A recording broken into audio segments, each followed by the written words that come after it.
What is up, Austin? Oh, hello. What is going on? What is up, freaks? We've got a great tradition. We're continuing here. Adam, you're going to sit next to me because we're... Let's give it up for Gary, first off, as we always do. Incredible week. I don't know about you guys, but I'm exhausted. This is a one-day conference, but there's been a cottage industry of satellite events that have popped up, and it's now a whole week event. We're getting old. We are. But yeah, this is what we do. We've been doing this for what, 4 or 5 years now. This is year 4. Yeah, this is year 4. We end the conference with a live show. We don't have a list. We have guests with us. We have the Podfather himself, Adam Curry, Ryan Gentry from Lightning Labs, and Grant Gilliam from 1031. Ryan, did you join us last year? Yeah, I think it was me and Udi that joined y'all last year. Oh, you said that. Okay. Yeah, we got. It's been a long year. Yeah. We got some shit for bringing Udi on like 8 months later. People are like, yeah, you guys had this guy on stage. But not canceled yet. Not yet. Who's going to Udi on stage is the question moving forward. But is it a verb? Maybe now. Did you just say Udi on? Who's going to Udi on stage? Yeah, I like it. Matt, we're just going to continue our debate from Thursday that got pretty heated, and we've been debating it for 2 days since. How much energy will the Bitcoin mining industry take up? Is it closer to 0% or 50% in 20 years? Of like the entire world's energy generation? Yes. Correct. So do you remember Drew Bonsall has a theory about this that he gave a presentation about like 2-3 years ago that he calls the Nakamoto point, which I think is great. And it is like that specific number, like what is the steady state of the Earth's total generation of electricity that will be devoted to Bitcoin mining. And he thinks that, it'll settle out around kind of like 1%. So Drew's on my team. And you can't call people bearish just because they don't think it's going to be 50%. It's not my fault you're bearish. Well, so I think that there's, in Wait. percentage, right, there's 2 relevant numbers. There is the numerator, the amount that the Bitcoin network consumes, and then there's the denominator, which is the total amount of generation. I want little mini nukes on, every corner, and I want the bottom of the denominator. Okay, so we're going to have a network that is the base of a global open financial system, and it's only going to use 1% of the world's energy. Because the whole rest of it is going to be powering space factories. We've got to ship all of this stuff up to where we can, be manufacturing spaceships to send us to Mars. That's going to be energy intensive, Okay, so before we continue, I would like a show of hands. Raise your hand if you think Bitcoin energy usage in 20 years will be closer to 0% than 50%. You said 50 years. 20 years. It's 20 years. Yeah. 20 years. Okay, so we got a room full of fucking bears. Raise your hand if you think it'll be closer to 50%. Okay, those are my people. Adam, what do you think? Well, I'm kind of with Ryan because I've been following SMRs, small medium reactors for 10 years, and it's just regulatory hassle. But there's no reason why we wouldn't have. I'm for backyard nukes.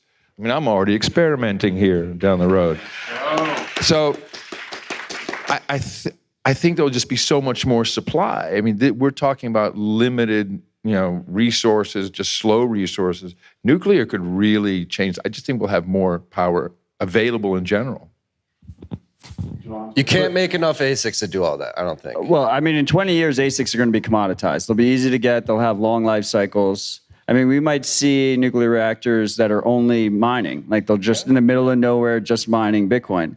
And I would say that if you ask Marty his current energy mix, it's around 60% is devoted to Bitcoin mining. So he's a little bit of a hypocrite here. This is true. This was where you stumped me and began to slowly convince me that you may be right. It's important, that we get Grant on the record here. Grant, are you a bear or a bull? I'm a bull. I'm at 26%. 26. Oh, round up. That way I can be a bull. Grant's a good mediator. He sits in between me and Marty and makes sure that he's always. I think my energy mix towards mining is over 50% and some of that kind of stuff. There you go. Yeah, but not everybody's going to be a miner. Or is that going to be the case? Do you think energy waste goes down with hyper Bitcoinization? Oh, yeah. So like what's people's current energy mix? People's current energy mix is what? ACs, heat, Cars. TVs, I guess to a degree. I mean, if you go buy food, you're paying for that energy. That's hidden in the front end of that supply chain. So you don't think a bigger portion of that will be Bitcoin? Marty's on the record, by the way, saying under 5%. Currently, the energy mix is like 0.1, 0.2%. Yeah. So as part of your part of this is you think like individuals are going to be running ASICs like in their homes. It's going to be part of. I think my dad told me to turn off the lights for 15 years, and I never turned off the lights until I discovered Bitcoin mining.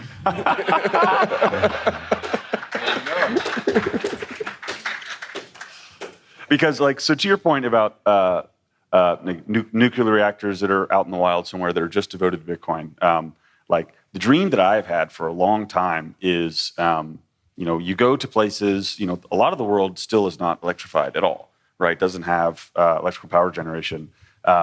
And you could totally see, but there's, rivers that haven't been dammed yet. There's, space where you could deploy nuclear reactor, and especially these smaller modular ones, like if you have something that's just a shipping container that can guarantee you 10 megawatts of generation for 10 years, right? You could just slam one of those down in the middle of the Congo and start mining on it, right? And then eventually, the local people, right, once they develop enough demand for it, they kind of price out the ASICs, and now they have an electrified little area where they have, modern amenities. That's kind of, I think, like the dream of deploying these things and, creating stranded energy that then the local people start, utilizing and buying. And I think that just makes the generation just explode of total energy generation that we have worldwide. No, I mean, I agree. I just think they'll use about 49% of it.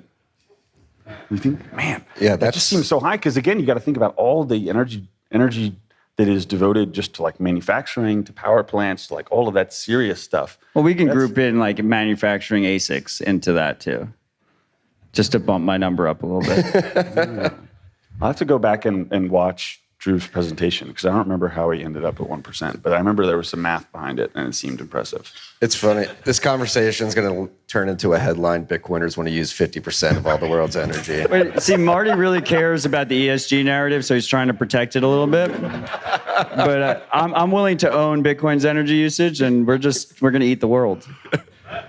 Yeah, but speaking of the small modular reactors in that space, we actually got a good Bitcoin ally who joined the team of Oklo, which is working on these SMRs. Brian Gitt, who's been doing some really good education around energy usage and its importance, and I can confidently say that he's a Bitcoiner as well. And so getting them through the red tape is probably his first goal. And then beyond that, there's some really interesting things you can do, like Ryan just described, and that was also, I believe, the main thesis of Ross Stevens when he wrote his initial shareholder letter about why he's getting into Bitcoin is you can create these generation assets out in these disparate places, mine Bitcoin to create a revenue stream immediately, and then as the population prices out the miners, you just unplug and move somewhere else.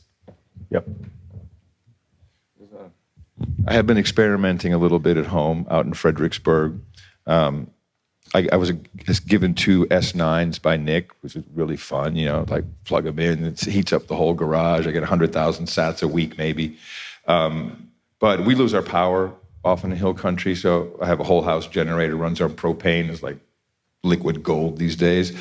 But I discovered something called gasification, which goes back to the Great Depression. Gasifiers, people were driving their cars and trucks on wood. And so now guys are out in the hill country building these gasifiers where you literally just put wood, you can put pine cones, you can put anything, you can put dead animals in there. It'll burn and it will actually run any generator. I mean, I can see a time where we're using alternative fuels decentralized like that just for our mining. And we got a lot of wood out there. Can go for a long time. So there's all kinds of, I'm with you, but really because I just see more and more energy becoming available. Really a lot more. Yeah, a ton more. And we do have trees, but we're cutting them down and sending them over to Europe so that they can LARP about ESG. F in the chat. F in the chat for Europe. Brutal. Well, I think it's a Burning good, trees, we call it biomass energy. It's renewable. yes, it's renewable, even though the wood creates more CO2 than coal. So we live in a cloud world. We all know that. We're not. That's what my fucking kids do. Can we continue the controversial questions I was gonna narrative? yeah, if you want to, let's go. Show of hands, who thinks that Bitcoin will never raise the 21 million supply cap? Who thinks that we will add inflation to Bitcoin at some point in the future? Don't be shy. Kick him out. Kick him out. Does anyone on stage agree with him? Well, so I was actually gonna ask the question before you posed it, which is 50 years, the Bitcoin network is taking up 50% of the Earth's electrical generation. Is that because we just have a crazy robust fee market? Or is it because Peter Todd has his way and we've added tail emission? It's because we have a crazy robust fee market. All right, let's rock and roll. How do we get a crazy robust fee market? Just wait for it. Yeah. Like more people use Bitcoin every day. Yeah, I mean, Number go up. I think, Okay. and the people, particularly Adam and Ryan, Adam with Podcasting 2.0 and Ryan pushing a lot of these initiatives via Lightning Labs, like the utility is there. I mean, we'll get value for this podcast streamed to us directly in sats. Mm-hmm. I think the whole fee market debate, I've been public about this and people have hopped in my DMs like, no, this is serious, you should take it. I think it's just mental masturbation.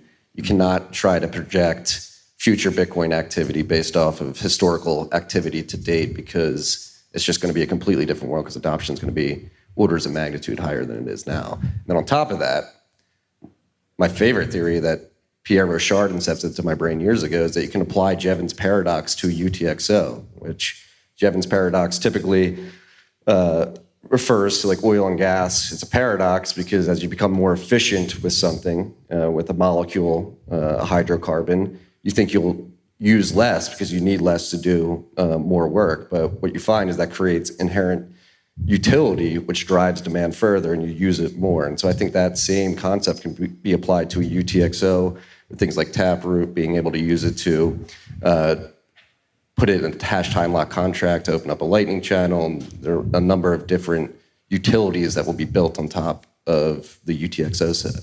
Mm-hmm. And, you know, if you'll allow me to shill, of course, the newest one of those is the new Taro protocol, right? Very controversial. Very controversial, but... Let's steal man Taro. Let's steal man Taro. Specifically, what Taro does that lines up with this conversation is it allows for more utility per UTXO, right? The way I like to describe it is what Taro will allow is if you hold a UTXO right now, it's just Bitcoin, right? And in the future, soon, actually sooner than y'all expect, you'll be able to, you know, mint an asset where your UTXO will all of a sudden be filled up with little mini UTXOs, right? That's what these Taro assets will be and how they'll behave on the network. So you could hold, you know, a stable coin, you could hold Atom Bucks, whatever you want. And none of this, of course, competes with Bitcoin. It all specifically adds utility to each Bitcoin UTXO. Ryan, if I'm going to use shitcoins, why don't I just use them on shitcoins? Because then you have Justin Sun as a dependency for your assets. Whereas the Bitcoin network, you just have the Bitcoin network. I mean, jokes aside, first of all, I think all of these assets do compete with Bitcoin, and they will lose. But in all seriousness, when I look at Lightning as a set of trade-offs, and we chose those trade-offs to maintain censorship resistance and be able to use Bitcoin natively. Mm-hmm. If I'm going to use a centralized stablecoin already, wouldn't it go to reason that the UX and the cost would be, the UX would be better, the cost would be cheaper if I used a centralized chain to work with them rather than adopt the trade-offs that Lightning presents, you know, channel management, liquidity, all the above? I think what we're finding is that actually the stablecoin experience on these other blockchains, because we know the blockchains don't scale, the second they get popular, the experience degrades, right? It gets expensive, and there is no payments network because none of these other networks are designed to be payments networks that are as fast or as cheap as a Lightning network, right? And the specific reason, why Taro is such a big focus for us in stablecoins is like last year was this amazing year of emerging markets adoption for Lightning, right? We got Bitnob in Nigeria, BIPA in Brazil, Neutron Pay in Vietnam. There's all of these Lightning entrepreneurs globally that had this amazing year, thanks to, I think, spurred on by Jack Mallers, who we heard this morning in El Salvador, right? That just caused this huge wave of adoption. And so we kept talking to all of these entrepreneurs, helping them out with their infrastructure. And by the end of the year, they were like, okay, we got all the Bitcoiners, right? We've acquired all the Bitcoiners in our geo that we can, and we're continuing to push education, blah, blah, blah, blah, blah. But like the next tier of user, they love the experience, they love the promise of censorship-resistant financial services. They want stablecoins, like they want the dollar, right? They can't handle the volatility of Bitcoin, the asset. They don't have enough savings to deal with it for whatever reason, right? It's like they want the dollar. And so for these startups, these Lightning startups, to continue growing, continue acquiring new users, and continuing to help their users understand why Bitcoin as a savings technology is the best savings technology out there, they kind of need these stable coins as a Trojan horse. And so for these entrepreneurs, they don't want to run Tron nodes, right? Like they don't want to run Ethereum nodes.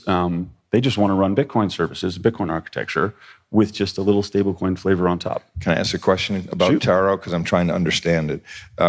So from what I understand, would it be, let me ask, because there's kind of a difference between a shitcoin and stablecoin, but you said something you could mint a token. So is it true then I could have one, just like a Lightning channel, so that I create a channel with someone else, except instead of Satoshis in there, I put beef bits. I'm just going to call it something, and it's just in that channel. Maybe we have 10 other people in a channel. It's not outside of that. So we can trade our beef bits back and forth, whatever we want to do with that, but we settle on chain ultimately. Is that how it's supposed to work? So I can come up with anything, or does it have to be some coin, an asset that exists outside of this ecosystem? Any arbitrary thing, I think you would find it really hard to find a counterparty that wants to trade beef bits with you. Right. Careful I mean, maybe. Careful now.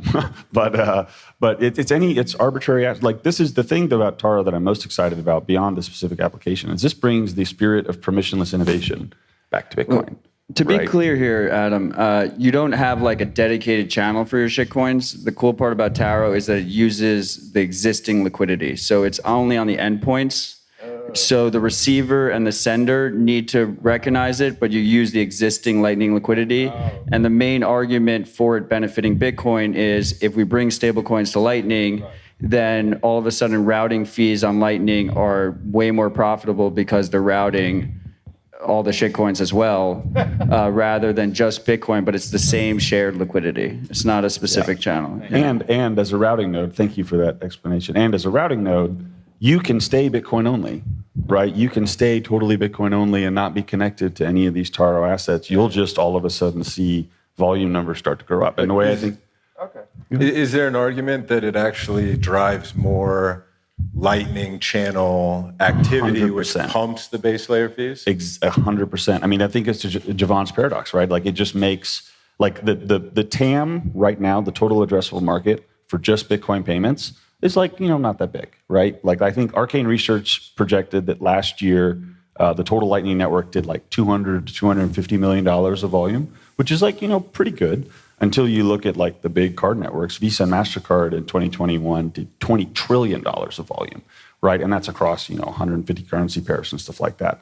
So I just think that, there is one strategy that is, we stay Bitcoin only and we wait and we educate people on why they should just adopt Bitcoin and just spend that. And that is a perfectly fine strategy. But, a different strategy is that we meet people kind of where they are, and we go kind of vampire attack the fiat systems and bring the capabilities that people want to use already and that they're comfortable with to Bitcoin in a Bitcoin-friendly way, in an incentive-compatible way, and juice all the volume on our networks by making them multi-asset networks. But Ryan, to bring it back, I mean, you said these businesses don't want to run a Tron node. No one runs Tron nodes. There's like 3 Tron nodes. Like the business doesn't have to run a Tron node because they don't care about censorship resistance because they're using a centralized stablecoin already. So if the argument is that like it's going to boost fees on Lightning Network, it's going to boost fees on chain. Well, if the fees go up, people will just choose stablecoins on whatever the newest shitcoin is that is more centralized and cheaper. Like if we already saw this happen with Strike. Strike was using Ethereum Tether, and the fees went up, so they switched to Tron Tether, and the Strike user has no idea which chain they're using. No one's running Tron nodes. It doesn't matter because you're trusting Tether anyway. But so as you know, though, that the architecture of the Lightning Network is different from these blockchains, right? If fees will not start going up on the Lightning Network, because if somebody starts charging fees that are out of line with the rest of the market, it is permissionless for somebody to open up a channel and compete with them and undercut them on fees, right? Lightning scales horizontally with more capital being added, right? And so that is why architecturally it will, as volume increases, routing fees increase for individual nodes, people start realizing there's a money-making opportunity here. And we saw this happen last year. They spin up a node and they start getting in on the action. And the network becomes more scalable, more robust, more decentralized over time. I'm bullish. You're bullish? Yeah. Not on Bitcoin, only on Taro. Yeah. No, I think it adds utility. If you don't want to use it, you don't have to use it. So. And of course, and this was, the team went through great pains, specifically to design this to where you can run your full node, accept your Bitcoins, be Bitcoin only, have no idea that Taro exists, and be completely self-sovereign, and be, it doesn't impact you at all, right? It is an overlay network, just like how the Lightning Network is an overlay network. There's no op return usage. It is specifically an opt-in thing that we think will help bring, more users to the network, and especially help, be a Trojan horse for Bitcoin infrastructure, right? Getting Lightning nodes and Bitcoin nodes in, more places run by more businesses with more users, who will, eventually come to realize that they should have just been holding Bitcoin the whole time. I mean, I definitely agree with that. Do you think? I understand the appeal of stablecoins or so-called stablecoins. Sats are the real stablecoins. It's undeniable that there's extreme demand. I understand the demand in the short term. Okay. Do you think that the number one way people will transfer these so-called stablecoins before they get completely obsoleted will ever be Lightning? Or do you think it's just a small portion, but that still helps Bitcoin liquidity and still helps Bitcoin infrastructure, still helps Bitcoin adoption? Is this a tiny portion of stablecoin usage, or is this the dominant way that people use fiat-backed It's a really assets? good question. If I can be a little elusive with my answer, I would say I don't think that payments are a dominant use case for stablecoins right now today at all. Right, I think the dominant use case for stablecoins right now is for leverage and trading, and there's not a lot of activity on the Lightning Network, because you can't have leverage on Lightning. There's none of that, and there's not a lot of trading activity on the Lightning Network. I feel very confident in saying that the vast majority of stablecoin usage for payments will be on Lightning, absolutely, 100%.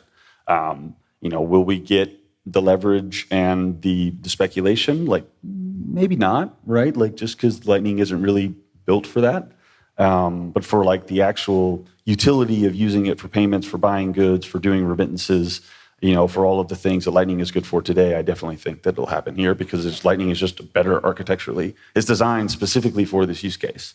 And so it scales way better. It has all the bells and whistles. It has a bunch of companies focused specifically on payments and remittances, who, many of whom are here today. So yeah, I think we're definitely going to win the payments use case for sure. I will give you one thing. I'm always grateful to have you on stage with us, but Lightning Labs should be grateful to have you, because we were on stage for 10 minutes before you started shilling Taro. So that was pretty impressive. It was about utility of UTXOs. I didn't bring up Taro. He brought up Taro. Oh, I thought you did. We were talking about tail emission, and somehow Taro got brought up. I don't even know how we got on this tangent. That's why they pay me the big bucks. Yeah, I think considering everything that's going on this year, and since we have Grant on stage, I'm really curious. Obviously, 1031, we're a Bitcoin-only dedicated VC. We've seen a lot of calamity in the shitcoin markets. Terra Luna, 3 Arrows getting reckless out there. and even some lenders in the Bitcoin space getting into some precarious situations. Do you think this year has been a signal to markets like, hey, maybe we're not crazy for focusing on Bitcoin and Bitcoin only?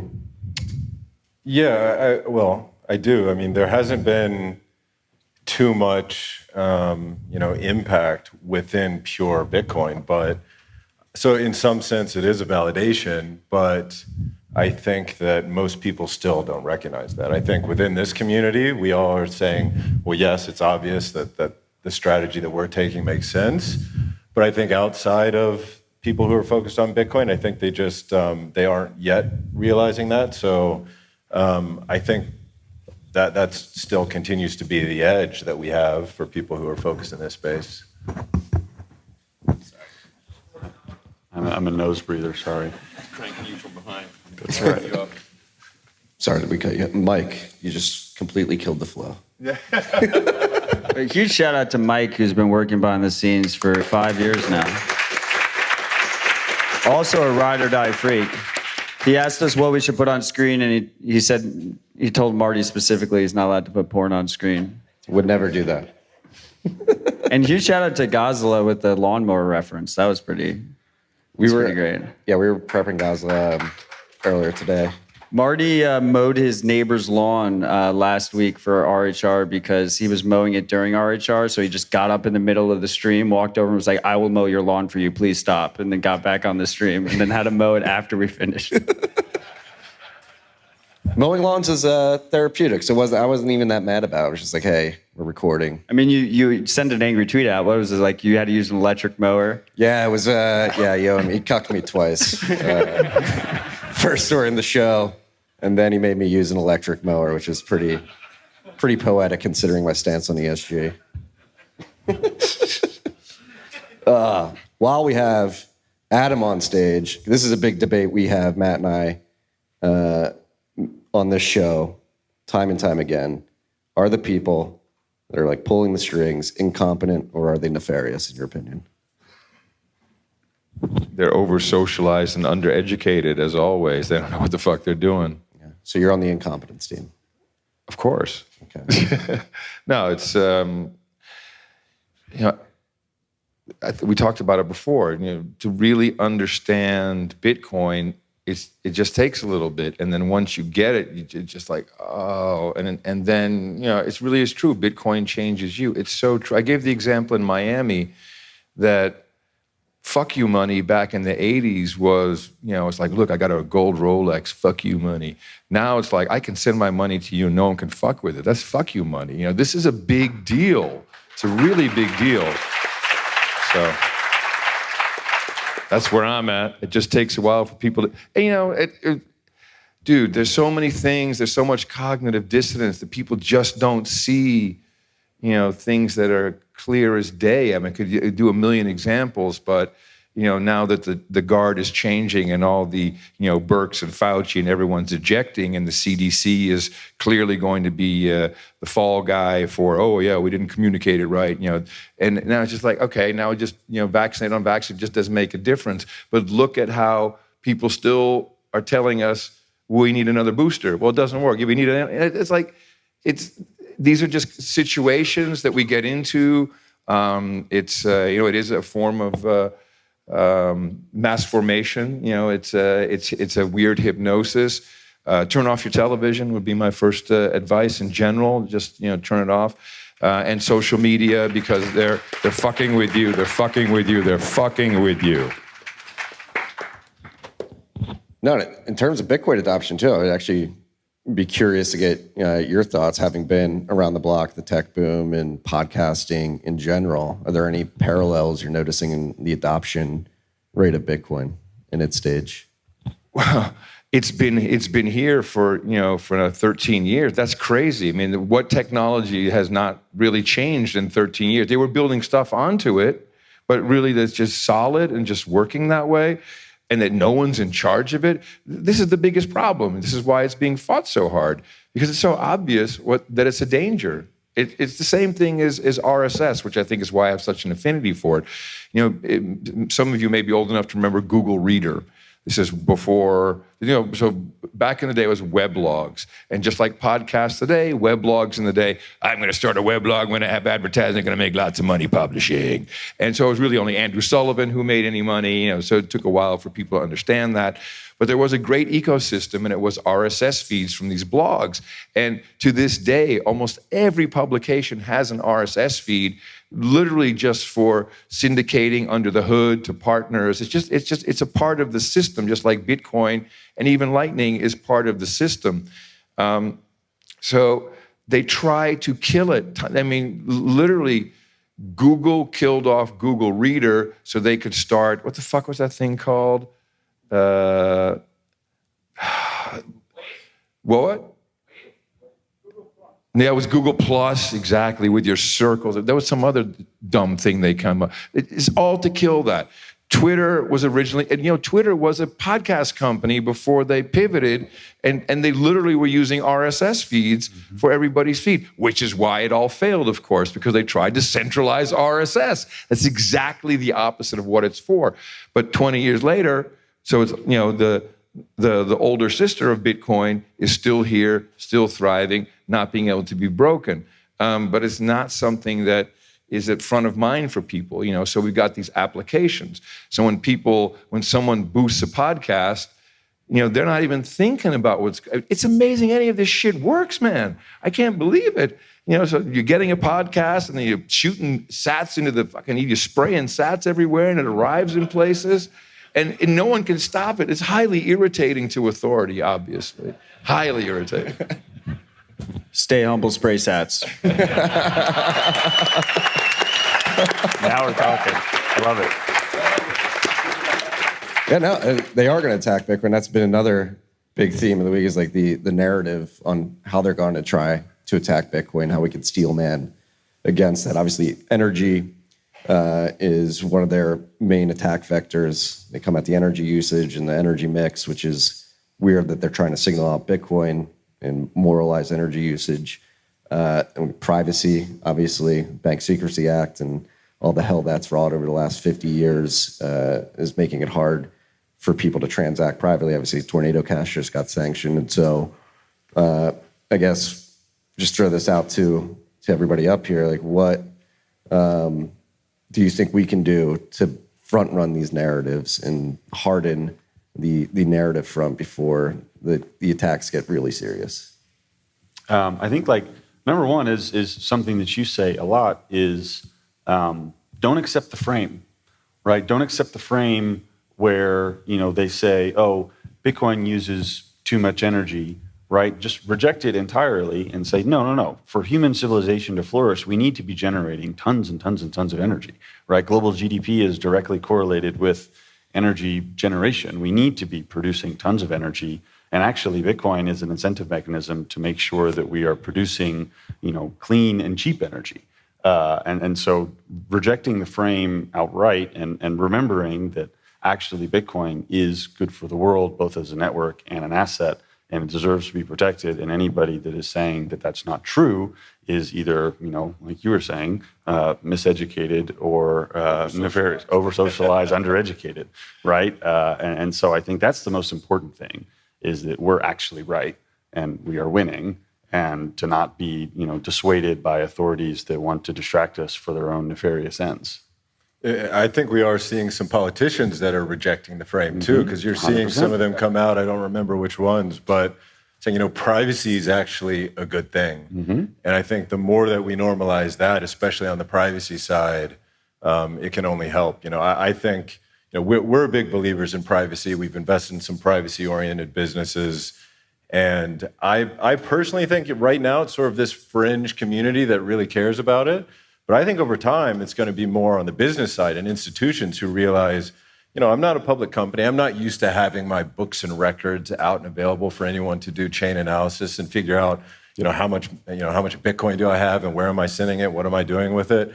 And I think that's going to be a longer term theme on the business side and institution that, they'll be more focused on privacy. So I think the more we try to normalize that, the better it will be. And I think to build on that, with privacy is a great example. I continually see these themes with Bitcoin and Bitcoin-related topics where, Bitcoiners are right about something, and I think energy generation is a perfect example.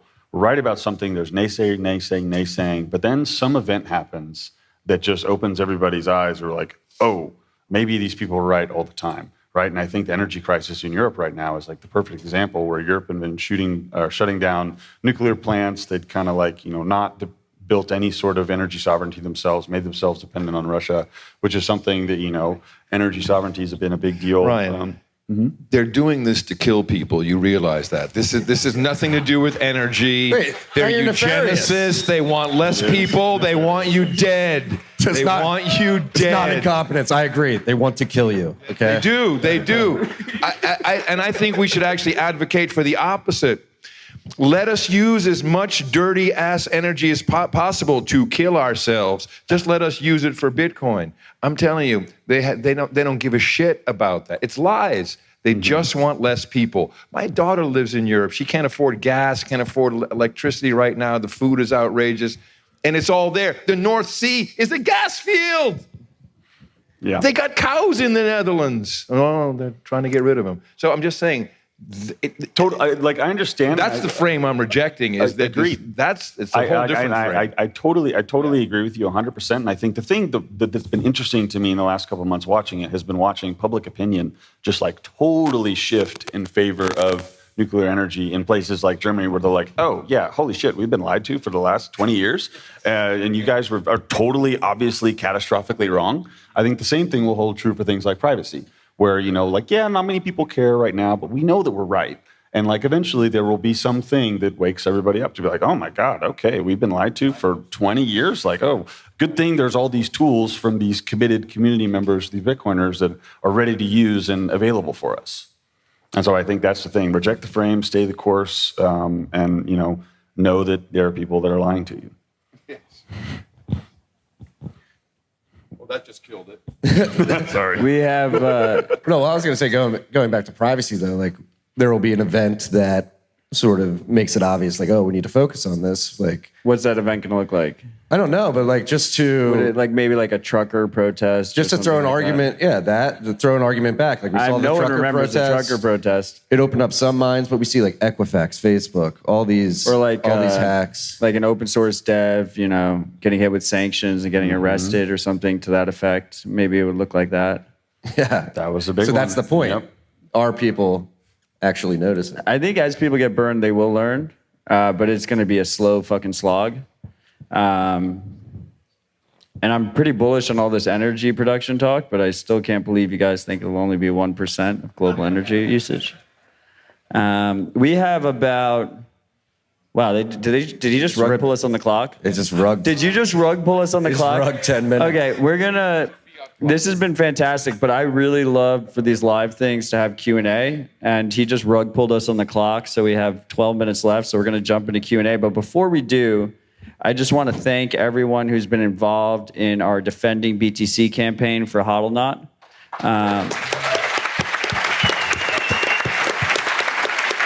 This was an initiative that was spurred over the course of less than 2 months. A lot of the work happened in the last 4 weeks. We went public a week and a half ago, and we've raised 65 Bitcoin for the cause. That's over $1 million.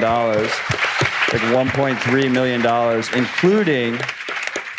including 5 Bitcoin that was raised at the dinner last night at BitBlock Boom dinner. So that's all you guys. That was no one from the internet.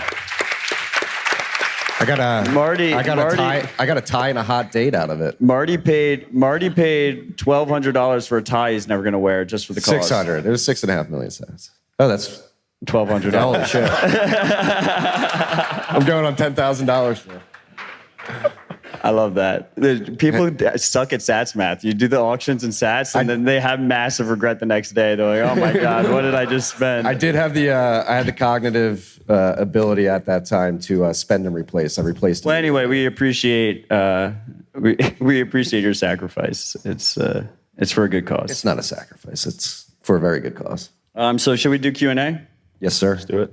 Anyone got any questions for us? It's a special moment. In the back there. Mr. Kaysen. Yeah, do you have one? Oh, no, we're just going to have to scream. We'll repeat it. You guys brought up a lot of pretty political issues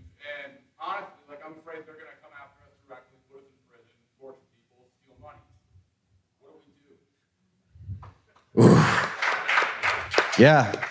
I mean, I think it starts with messaging, right? Like trying to wake people up. As we've been discussing, many people tend not to do that unless they've been burned personally. First thing you can do is flee to red states that respect civil liberties and private property rights. It's part of the reason I'm in Texas. And I would imagine part of the reason you're in Tennessee. You've moved to Texas as well, Adam. Grant is still trying to escape the hellscape of New York City, but yeah. Not easy. Yeah, I mean, I've always been partial towards, that's why we have the podcast, that's why we do the newsletter, that's why I focus on Bitcoin, is just get the message out there and educate people.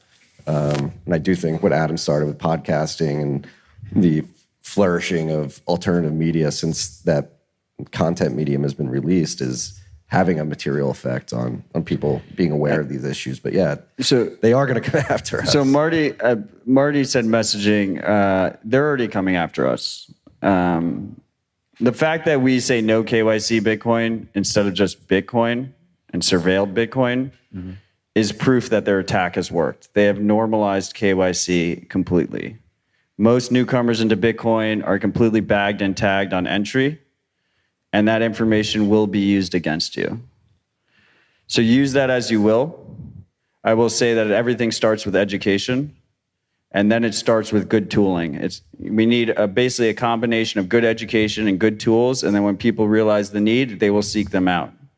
That's why, again, I'm pumping podcasting 2.0, but I think it's an incredible gift to the Bitcoin stack because it allows anybody, just for listening to a podcast, to get onboarded onto Bitcoin with limited to no KYC.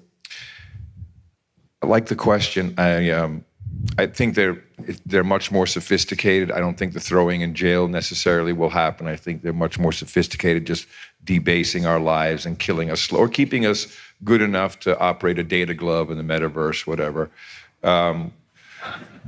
It's clear that they can arrest us, they can kill us, but Bitcoin, that's still going to be here.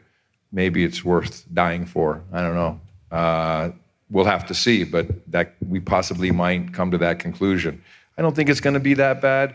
That's why I agree. Use cases, there's little use cases, Beef Initiative, Podcasting 2.0, lots of LN URL type of functionality, tipping, QR codes, LN URL pay. I mean, there's lots of ways you can use it. I know hodling is a big thing, and I'm a hodler too, but I do have just an active wallet that I replace. I send something out, I put it back in. I find that really satisfying. I understand the privacy issues. There's things we can do, things we can't do. But again, I think it's worth it. I think it's really worth the fight. So I'm not, bring it on, I guess.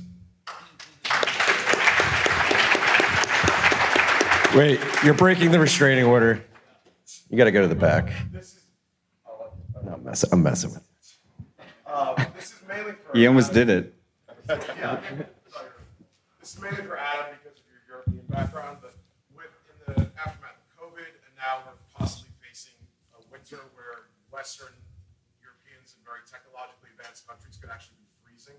I think it was like the Swiss energy minister the other day said he thinks there may actually be civil unrest in Switzerland, which is like the most orderly place ever, if they start to freeze. Do you think there's still a lot of slack left in Western Europe's kind of social trust system, or do you think they're close to an edge, or where do you think they're at? Can you repeat the question? So the question is, things are getting pretty bad in Europe with the energy situation. And how exactly did you phrase it at the end? Well, I asked, do you think there's a lot of slack left in that social trust system? Like things can get a lot Do you think people are going to revolt and people are going to stand up? Do you think it's getting close? No, people are fucking docile, man. The only people out there are the farmers. And look, I know the Dutch really well. I grew up there, and the Dutch are very social people, and they love saying, yeah, okay, we're going to support the farmers. But after like day 3, they're like, no, dude, like I need to be able to use the highway. So they don't, it's not, what I think is going to happen is when Germans have to start burning wood again because they can't afford the gas, which has already been projected by the German government, I think eventually people will say, okay, we've had enough, but they have to experience it. There's a whole generation that has not experienced anything but, low interest, free fiat money flowing everywhere. It's over. It's over. It's over. You guys got in right under the wire. Congratulations. It's over. It's just over. So we'll see. But is there also, by the way, the Netherlands, when the Germans invaded in World War II, they capitulated within 16 hours and said, "Here's my bike." I mean, it's and that was most of Europe where it kind of went that way. So, no, I don't see enough resistance coming at all. So we all have to go through some really, really hard times before we start to understand it. And in a weird way, I hope it does happen. Because, I went through the 70s when inflation was, and I was actually in the Netherlands in 72 when we had Carless Sunday. I mean, as a kid, you're like, wow, this is fucking cool. We were driving our bikes on the highway, but it was disruptive. And the inflation was insane, and all you saw your parents was looking like that. So, they learned some things. We got to learn some things. But no, I don't see revolution coming, not here, not anywhere in the world. Everyone's pretty docile. We're all pretty happy with our mindless algoized entertainment. So time for some pain, probably. Yeah, I mean, get your beef. It's late August. Beefinitiative.com. Still the summer, and German power prices just went over $1,000 a megawatt hour. There's going to be a lot of pain this winter. Now, can you mine profitably? No. It's a hard no. I had to think about that for no. Any more questions? I think we have time for one more question. In the back? So, let's say we're at the base, then they fight us, right? First they laughed at us, then they dismissed us. Now they're arresting developers, they're coming after privacy solutions. So, what are people going to do whenever big Bitcoin devs start getting arrested for privacy solutions? Are people going to stand up? Are people going to fold? Are people who are told not to use privacy tools, are they going to not listen and disobey? Is there going to be a mass group of people that will not conform? What do you guys think about that? I don't think we can. Wait, repeat the question. So the question is, it appears we're entering the then they fight us stage. What are people going to do when developers that are working on Bitcoin privacy tools start getting targeted, arrested? Will people stand up? Will people fight? Or will they comply and sit in obedience? I don't think we can answer that question. I think everybody in this room has to answer it for themselves. What are you going to do individually? I know me personally. I'm going to disobey as much as I can. Vote. Chad, voting doesn't work. I think You vote with your action. You just run a node. You just keep using Lightning, keep coin joining. But yeah, I mean, I can't answer that question. Each individual has to answer that for themselves. Do you have the balls to actually do it? I think most people are just going to comply and be obedient, at least in the beginning. We just watched over the last 2 years small businesses around the world get absolutely destroyed. These are the most favorable businesses in the country. Like, people love their small businesses, and they just sat by while their whole livelihood got absolutely destroyed. So if you think that people are going to stand up for Bitcoin, that people are going to stand up for freedom money, the majority of people will not. The cool part about Bitcoin, though, is Bitcoin is extremely robust. It's extremely secure. It's extremely state resistant at the protocol level, at the network level. The vulnerability is at the individual level. So there will be some people that stand up. There will be some people that push back. There'll be some people that just say, fuck you, and just continue as they be. And those people will be in it for themselves and in it for the people that are with them. But ultimately, I think more and more people will join that cause. There'll be pain, there'll be suffering in the middle. But ultimately, at the end of the day, we'll be in a better world where roughly 51% of energy will be used for Bitcoin mining. All right. We are out of time, but before we officially leave the stage, I'd just like to get a comment from everybody here. Final about thoughts. Whatever you're thinking about. I'll just say, much love and support for HodlHodl. I hope anyone who hasn't contributed to him spray some sats his way. DefendingBTC.com. That fundraiser is still running. All support helps. We got to plug another URL. Adam, you'll get a kick out of this. Buginitiative.com. Yes. If you're pro insect, consider it. Buginitiative.com. Great site. Final thought, it's just always amazing and inspiring to be in rooms full of Bitcoiners. I think, I have a particularly fondness for, seeing companies like Voltage, companies like Mash, companies like Bitcoin Company that, 2 years ago were, a guy or girl with an idea that are now, selling merch, got full teams. It's amazing to see the growth of the startup ecosystem. And, I hope that all of you here continue to support your Bitcoin companies as they build products to bring more users onto the network.